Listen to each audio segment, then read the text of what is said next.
नमस्कार दोस्तों, एनएस ज्योतिष में आपका फिर से स्वागत है। आज हम बात करेंगे कन्या लग्न यानी कि वर्गो स्टूडेंट का अगस्त 2024 का महीना कैसा रहेगा, ये हम लोग जानेंगे। अगर आपने कन्या लग्न का जुलाई 2024 का मासिक फलादेश एवं उपाय नहीं देखा है तो ऊपर दिए हुए आई बटन पर क्लिक करें। देखिए, ये वाला जो भाव होता है, इस भाव को लग्न भाव कहते हैं। इस भाव पे अगर 6 नंबर लिखा हुआ है तो ये कन्या लग्न वाले जातकों की पत्रिका है।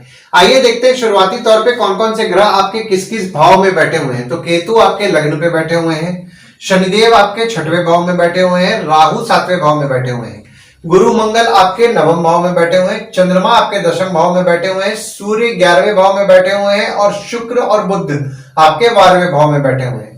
देखिए, लग्न पे आपके केतु विराजमान है और शुक्र आपके लग्न पे 25 अगस्त को गोचर करेंगे। और देखिए, यहाँ पे मंगल की दृष्टि पड़ रही है 26 अगस्त से और गुरु की दृष्टि पड़ रही है 1 मई 2024 से। और आपके लग्न के जो स्वामी हैं आपके 12वें भाव में विराजमान है। देखिए, लग्न पे आपके केतु विराजमान है तो आपको ऑकल्ट चीजों में रुचि बढ़ाएंगे और 30 अक्टूबर 2023 से ये रुचि आपकी बढ़ रही होगी। मंगल की दृष्टि आपके लग्न पे पड़ेगी 26 अगस्त से, तो 26 अगस्त से आप थोड़ा स्वभाव में एग्रेसिव होंगे, आपको क्रोध ज्यादा आएगा, विवाद से आपको बचना है।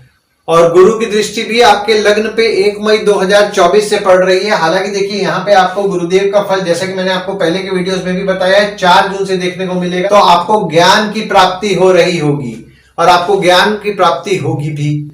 नॉलेज, जिस फील्ड में आप अध्ययन करना चाहते हैं, कोई नॉलेज गेन करना चाहते हैं, तो ये पीरियड आपके लिए अच्छा है। आप नॉलेज गेन कीजिए, आपको अच्छा नॉलेज गेन होने वाला है। और आपके लग्न के स्वामी आपके 12वें भाव में विराजमान है 19 जुलाई से लेकर के 21 अगस्त तक। तो 19 जुलाई से 21 अगस्त तक आपके खुद पे आपका खर्चा बढ़ेगा, दवाई बीमारी संबंधित आपका खर्च बढ़ सकता है। और अगर आप विदेश जाने का भी प्रयास करें तो यह समय आपके लिए फेवरेबल रहेगा। और वहीं जब आपके लग्न के स्वामी आपके 11वें भाव में 22 अगस्त से वक्री हो रहे हैं, तो 22 अगस्त से लेकर के 3 सितंबर तक आपके 11वें भाव में बुध वक्री रहेंगे। तो आपका फोकस आपके इनकम को लेकर के रहेगा 22 अगस्त से। आपके बड़े भाई बहन दोस्त पहचान के लोग पे आपका फोकस बढ़ेगा और आप आपके आमदनी के बारे में चिंतन भी करेंगे। दूसरे भाव में आपके कोई ग्रह नहीं है, ना ही किसी ग्रह की दृष्टि पड़ रही है और आपके दूसरे भाव के जो स्वामी है आपके 12वें भाव में विराजमान है। देखिए, दूसरा भाव जो होता है ना, वो होता है आपके वाणी कुटुंब कोष का होता है। तो दूसरे भाव के स्वामी आपके 12वें भाव में विराजमान है 31 जुलाई से लेकर के 24 अगस्त तक। तो 31 जुलाई से 24 अगस्त तक आपके परिवार के सदस्य अगर विदेश जाने का प्रयास कर रहे हैं तो उनके लिए फेवरेबल समय है। अगर आप विदेश संबंधित काम करते हैं, जैसे कि इंपोर्ट एक्सपोर्ट हो गया, फॉरेन ट्रेड हो गया, या फिर फॉरेन से प्रोजेक्ट्स उठा के काम कर रहे हैं, या कोई भी विदेश संबंधित काम कर रहे हैं, तो भी आपके लाभ के योग बन रहे हैं। और जब आपके दूसरे भाव के स्वामी आपके लग्न पे 25 अगस्त से विराजमान होंगे तो आप आपके काम में मेहनत करेंगे और जो मेहनत करेंगे उससे आपके धन की वृद्धि भी होगी। हालांकि आप पैसे को लेकर के थोड़े बहुत कंजूस होंगे, पर आप दूसरों के काम में मदद भी करेंगे। तीसरे भाव में आपके कोई ग्रह नहीं है, पर यहाँ पे देखिए मंगल की दृष्टि पड़ रही है, गुरु की दृष्टि पड़ रही है और शनिदेव की दृष्टि पड़ रही है। और मंगल की दृष्टि जो आपके तीसरे भाव में पड़ रही है वो 25 अगस्त तक पड़ रही है। और आपके तीसरे भाव के जो स्वामी हैं वे आपके 9वें भाव में विराजमान होके अपने ही घर पे दृष्टि डाल रहे हैं। देखिए, तीसरा भाव जो होता है ना, वो होता है आपके स्वयं के पराक्रम, धैर्य, छोटे भाई बहन, पड़ोसी, डेली के प्रवास का होता है। तो तीसरे भाव में आपके गुरुदेव की दृष्टि पड़ने लगी 1 मई 2024 से। तो जो आपका डेली का ट्रैवलिंग होता है वो थोड़ा बहुत बढ़ा होगा। हालांकि देखिए, यहाँ पे शनिदेव की दृष्टि भी पड़ रही है और शनिदेव वक्री हो रहे हैं 29 जून से लेकर के 15 नवंबर तक। तो जो आपका डेली का प्रवास होता है, जिसको हम लोग डेली का ट्रैवलिंग बोलते हैं, वो आप कभी कम करेंगे, कभी ज्यादा करेंगे। और मंगल की दृष्टि भी आपके तीसरे भाव में पड़ रही है, तो आपके पराक्रम को निश्चित तौर पर बढ़ा रहे हैं। क्योंकि यहाँ पे देखिए, मंगल की दृष्टि आपके तीसरे भाव में पड़ रही है और मंगल के घर में ही मंगल की दृष्टि पड़ रही है। तो आपके पराक्रम को मंगल 12 जुलाई से लेकर के 25 अगस्त तक निश्चित तौर पर बढ़ा रहे हैं और गुरुदेव की दृष्टि पड़ रही है। यानी कि देखिए, यहाँ पे आपके पराक्रम को बढ़ा तो रहे हैं गुरुदेव और मंगल दोनों मिलकर के, पर शनिदेव भी वक्री हो रहे हैं। थोड़ा बहुत आपके पराक्रम में आप कमी कभी कभी महसूस कर सकते हैं। और आपके तीसरे भाव के स्वामी आपके 9वें भाव में 12 जुलाई से 25 अगस्त तक विराजमान है। तो आपके छोटे भाई बहन आपके लिए लकी रहेंगे। धर्म से आपका धाड़स बढ़ेगा और आप काम के लिए जो आपका भाग दौड़ होगा उसमें आपको सक्सेस मिलेगा। काम में आपके सक्सेस आपके हिम्मत से निश्चित तौर पर दिलाएंगे मंगल। और जब आपके तीसरे भाव के स्वामी आपके दशम भाव में 26 अगस्त से विराजमान होंगे तो आपके काम से आपका हिम्मत बढ़ेगा, पिता बॉस से आपको हिम्मत मिलेगी। हालांकि 26 अगस्त से अगर आप अपने काम के लिए भाग दौड़ करेंगे तो आपको अच्छा रिजल्ट भी मिलेगा, यानी कि आपका काम निश्चित तौर पर होगा। चौथे भाव में आपके कोई ग्रह नहीं है, पर यहाँ पे देखिए चौथे भाव में आपके मंगल की दृष्टि पड़ रही है 12 जुलाई से, और आपके चौथे भाव के स्वामी आपके नवम भाव में विराजमान है। देखिए चौथा भाव जो होता है ना, वो होता है आपके सुख, घर, माता, वाहन का होता है। मंगल की दृष्टि आपके चौथे भाव में 12 जुलाई से पड़ रही है, तो आपकी माता को क्रोध ज्यादा आएगा, माता से विवाद होने के योग बन रहे हैं, माता से विवाद से बचें। और अगर आप घर वाहन नया लेने का सोच रहे हैं तो नसीब भी आपका 4 जून से अच्छा साथ देगा। पांचवें भाव में आपके कोई ग्रह नहीं है, पर यहाँ पे देखिए मंगल की दृष्टि पड़ रही है 26 अगस्त से, और गुरु की दृष्टि पड़ रही है, और आपके पांचवें भाव के स्वामी आपके छठवें भाव में विराजमान है। देखिए पांचवा भाव जो होता है ना, वो होता है आपके संतति, प्रेम, पढ़ाई, साधना का होता है।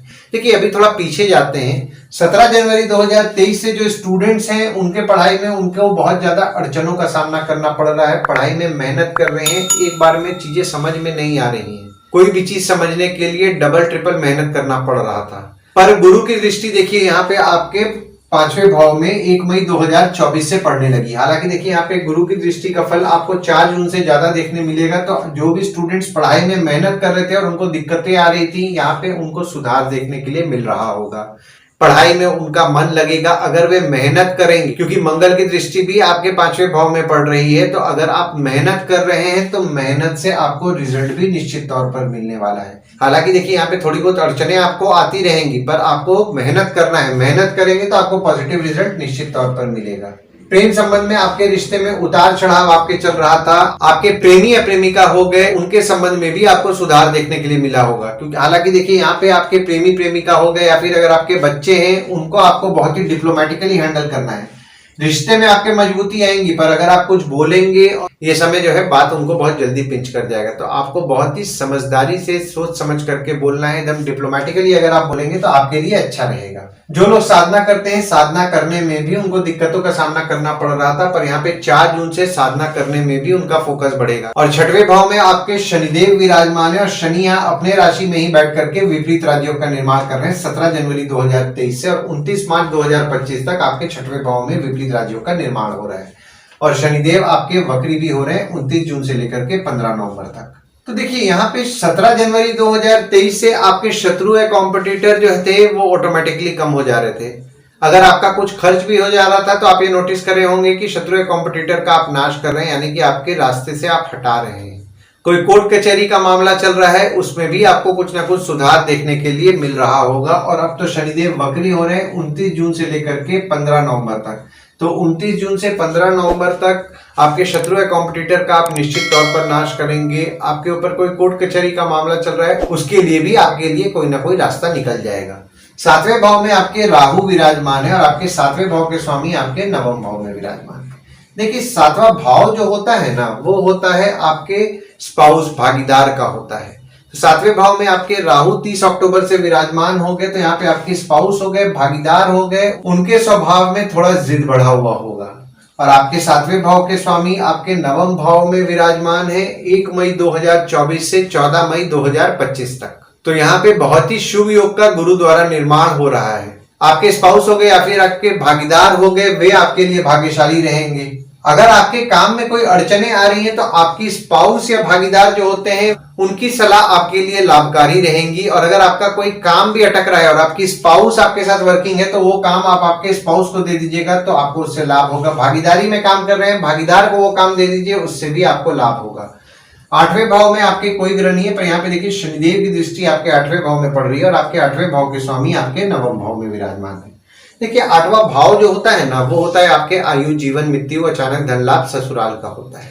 तो 8वें भाव में आपके शनिदेव की दृष्टि पड़ रही है, तो आपके आयु के लिए तो शुभ फल दे रहे हैं। और आपके 8वें भाव के स्वामी आपके नवम भाव में विराजमान है, तो आपके ससुराल वाले आपके लिए लकी रहेंगे। पर जहां तक आपके नसीब की अगर मैं बात करूं, तो आपका नसीब आपका कम साथ देगा 12 जुलाई से लेकर के 25 अगस्त तक। हालांकि जैसा कि मैंने आपको बताया कि अगर आपका कोई काम अटक रहा है तो आपके स्पाउस या भागीदार आपके लिए लकी रहेंगे।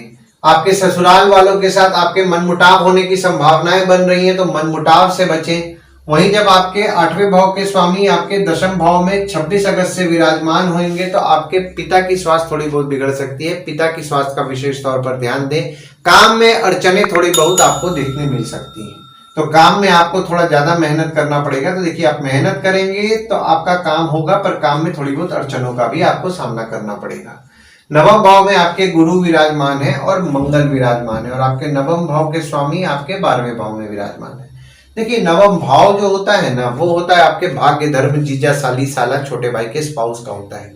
गुरुदेव आपके नवम भाव में विराजमान है तो आपके भाग्य को निश्चित तौर पर अच्छा कर रहे हैं। पर यहाँ पे ये जो पीरियड आपका मैंने बताया ना, 12 जुलाई से लेकर के 25 अगस्त तक, नसीब आपका थोड़ा बहुत कम साथ देगा। और आपके नवम भाव के स्वामी आपके 12वें भाव में विराजमान है 31 जुलाई से लेकर के 24 अगस्त तक। तो यहाँ पे देखिए, आपके खर्च बढ़ेंगे। धार्मिक कार्यों को लेकर के आपके खर्च बढ़ सकते हैं। हो सकता है कि आप मंदिर जाएं जिसके कारण आपका कुछ ना कुछ खर्च बढ़े। पर जो लोग विदेश जाने का प्रयास कर रहे हैं उनके लिए 31 जुलाई से 24 अगस्त तक फेवरेबल समय है। उनका नसीब उनका अच्छा साथ देगा। और वहीं जब आपके नवम भाव के स्वामी आपके लग्न पे 25 अगस्त से विराजमान हो रहे हैं तो यहाँ पे देखिए, शुक्र द्वारा आपके पत्रिका में राजयोग का निर्माण हो रहा है 25 अगस्त से। तो 25 अगस्त से आप भाग्यशाली रहेंगे, पॉजिटिव माइंडेड रहेंगे और आपको ज्ञान की प्राप्ति भी होगी। दशम भाव में आपके चंद्रमा विराजमान है 1, 2, 28 और 29 तारीख को, और मंगल 26 अगस्त से विराजमान होंगे। और आपके दशम भाव के स्वामी आपके 12वें भाव में विराजमान है। देखिए, दशम भाव जो होता है ना, वो होता है आपके बॉस, पिता, काम, ऑफिस का होता है। तो दशम भाव में आपके चंद्रमा विराजमान हो रहे हैं 1, 2, 28 और 29 तारीख को। चंद्रमा आपके 11वें भाव के स्वामी हैं जो कि आपके दशम भाव में विराजमान हो रहे हैं। तो 1, 2, 28 और 29 तारीख को आपकी आमदनी किसी कार्य से भी होगी और आप काम करते करते कुछ ना कुछ नया सीखेंगे भी। मंगल 26 अगस्त से आपके दशम भाव में विराजमान हो रहे हैं तो आपके बॉस हो गए, पिता हो गए, उनको क्रोध ज्यादा आएगा। विवाद से बचना है आपको।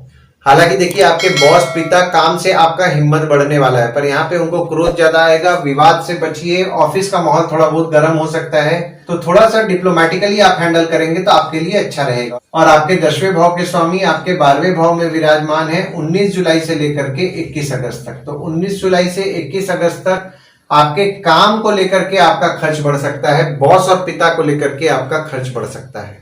अगर आप ऑफिस की तरफ से विदेश जाने का प्रयास कर रहे हैं तो आपके लिए फेवरेबल समय रहेगा। और अगर आप विदेश संबंधित काम भी कर रहे हैं, जैसे कि इंपोर्ट एक्सपोर्ट हो गया, फॉरेन ट्रेड हो गया, या फॉरेन से प्रोजेक्ट्स उठा रहे हैं, या कोई भी विदेश संबंधित काम कर रहे हैं, तो भी आपके लाभ के योग बन रहे हैं। वहीं जब आपके दशम भाव के स्वामी आपके 11वें भाव में 22 अगस्त से वक्री हो रहे हैं, तो 22 अगस्त से 3 सितंबर तक वक्री रहेंगे। तो जो भी लोग पैसा लगा के काम बढ़ाने का सोच रहे हैं उनके लिए 22 अगस्त से 3 सितंबर तक फेवरेबल समय है। आपके पहचान वाले लोगों से आपके लाभ के योग बन रहे हैं। कम्युनिकेशन से आपके लाभ के योग बन रहे हैं। 11वें भाव में आपके सूर्य विराजमान है और बुध 22 अगस्त को विराजमान होंगे और आपके 11वें भाव के स्वामी आपके दशम भाव में विराजमान है। देखिए, 11वां भाव जो होता है ना, वो होता है आपके आय यानी कि इनकम, दोस्त, पहचान के लोग, कम्युनिकेशन, बड़े भाई बहन का होता है। 11वें भाव में आपके सूर्य विराजमान हो रहे हैं 16 जुलाई से लेकर के 15 अगस्त तक। तो 16 जुलाई से 15 अगस्त तक सरकार के पास अगर आपका पैसा फंसा हुआ है, यानी कि सरकारी काम आपने किया हुआ है जिसका कोई पैसा आपका फंसा हुआ है, तो ये पीरियड में आपको मिल जाएगा।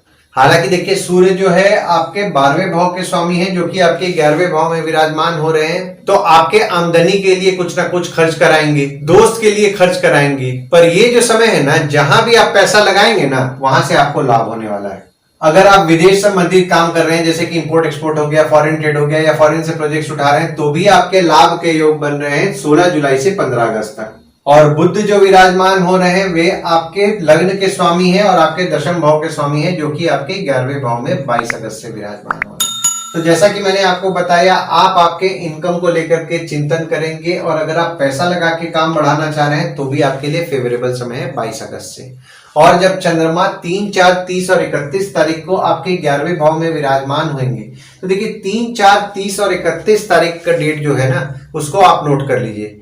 इस दिन अगर आपका कोई काम अटक रहा है, कोई कम्युनिकेशन द्वारा आपको काम करना है, तो आप इस दिन काम कीजिए, क्योंकि इस दिन चंद्रमा द्वारा बहुत ही शुभ योग का आपके पत्रिका में निर्माण हो रहा है। तो इस दिन अगर आप वो काम का प्रयास करेंगे तो आपको पॉजिटिव रिजल्ट मिलेगा। 12वें भाव में आपके शुक्र विराजमान है, बुध विराजमान है और सूर्य 16 अगस्त को विराजमान हो रहे हैं। शनि की दृष्टि पड़ रही है और मंगल की दृष्टि भी आपके 12वें भाव में पड़ रही है। और आपके 12वें भाव के स्वामी आपके 11वें भाव में विराजमान है।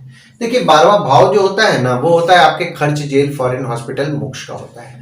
तो 12वें भाव में आपके शुक्र विराजमान है और शुक्र आपके दूसरे भाव के स्वामी है और आपके 9वें भाव के स्वामी है, जो कि 12वें भाव में विराजमान हो रहे हैं। तो यहाँ पे जो भी लोग विदेश संबंधित काम कर रहे हैं उनके लाभ के योग बन रहे हैं। कोई विदेश जाने का प्रयास कर रहा है, उनका भी नसीब उनका अच्छा साथ देने वाला है 31 जुलाई से 23 अगस्त तक। और लेडीज को लेकर के आपका खर्च बढ़ेगा 31 जुलाई से 24 अगस्त तक। वहीं बुध जो विराजमान हो रहे हैं वे आपके लग्न के स्वामी हैं और आपके 10वें भाव के स्वामी हैं, जो कि आपके 12वें भाव में विराजमान हो रहे हैं। तो देखिए लग्न के स्वामी आपके 12वें भाव में विराजमान है, तो आपके खुद के खर्च बढ़ने वाले हैं। और अगर आप विदेश जाने का प्रयास कर रहे हैं तो भी आपके लिए फेवरेबल समय है 19 जुलाई से 21 अगस्त तक। काम को लेकर के आपका कुछ ना कुछ खर्च बढ़ेगा। कम्युनिकेशन डिवाइसेस को लेकर के आपका खर्च बढ़ेगा। हो सकता है आप कोई सेमिनार अटेंड करें जिसके कारण आपका कुछ ना कुछ खर्च बढ़े।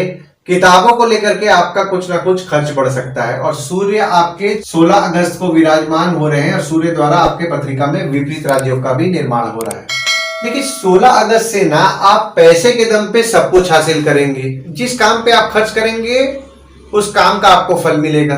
परदेश जाने पे आपका खर्च होगा। आरोग्य पे आपका कुछ ना कुछ खर्च बढ़ेगा और आपके पांव के तलवे में दर्द की समस्या भी आपको हो सकती है। और 16 जुलाई से कोशिश कीजिए वाहन संभाल के चलाएं, सरकारी नियम ना तोड़ें, क्योंकि यहाँ पे आप सरकारी नियम तोड़ेंगे तो सरकारी दंड भी आपको भरना पड़ सकता है। और शनि मंगल दोनों की दृष्टि आपके 12वें भाव में पड़ रही है, तो किसी भी विवाद में ना पड़े, कानूनी मामलों से बचें। यहाँ पे देखिए थोड़ा बहुत कोर्ट कचहरी का मामला भी आपके होने की संभावनाएं हैं, तो इस चीज का आप ध्यान दें। कोशिश कीजिए अगर कोई विवाद हो रहा है या कोई कारण से आपका किसी ना किसी के साथ कुछ प्रॉब्लम्स हो रहा है ना, तो उसको भी आप बाहर ही सेटल कर लें और पुलिस उलिस के चक्कर में ना पड़े, तो आपके लिए बेटर रहेगा। आइए गुड डेट्स और बैड डेट्स के बारे में जान लेते हैं। तो गुड डेट्स वो डेट्स हो जाते हैं जिस दिन अगर आप कोई नया काम शुरू करना चाह रहे हैं, कोई कंपनी में आपके एग्रीमेंट हो रहा है, कोई कंपनी में आपके ज्वाइनिंग हो रहा है, या फिर अगर आप कहीं बाहर जाने का प्लान कर रहे हैं, कोई भी अच्छा काम करना चाह रहे हैं, तो इस डेट्स को आप कंसीडर कर सकते हैं। तो डेट्स हो जाते हैं 3, 4 तारीख, 8 से 10 तारीख, 15 से 19 तारीख, 22 तारीख, 23 तारीख, 26 तारीख, 27 तारीख, 30 तारीख और 31 तारीख। वहीं बैड डेट्स में अगर आप कहीं बाहर जाने का प्लान कर रहे हैं, कोई कंपनी में आपके एग्रीमेंट हो रहा है, कोई कंपनी में आपके ज्वाइनिंग हो रहा है, या फिर अगर आप कोई नया सामान खरीदना चाह रहे हैं, कोई भी अच्छा काम करना चाह रहे हैं, तो इस डेट्स को आप अवॉइड कीजिए। तो डेट्स हो जाते हैं 5 से 7 तारीख, 20 तारीख, 21 तारीख, 24 तारीख और 25 तारीख। इस डेट्स को आप कहीं लिख के रख लीजिए ताकि आपके ध्यान में रहे। और उपाय में आपको देवी की पूजा नियम पूर्वक करना है। शुक्रवार के दिन देवी के मंदिर जाएं, अर्गला स्तोत्रम का पाठ करें। गुरुवार के दिन साईं बाबा या दत्त मंदिर जाएं और मंगलवार के दिन हनुमान चालीसा, बजरंग बाण, सुंदरकांड का पाठ करें। ओम गणपति नमः का जाप करें और गणपति मंदिर या हनुमान मंदिर अगर आप जाएंगे तो आपको अच्छा लाभ होगा। आशा करता हूं इस वीडियो में दी हुई जानकारी आपको पसंद आई होगी। अगर आप हमें यूट्यूब पे देख रहे हो और ये वीडियो आपको पसंद आया हो तो इस वीडियो को लाइक कीजिए, चैनल को सब्सक्राइब कीजिए, नोटिफिकेशन बेल जरूर दबाइए।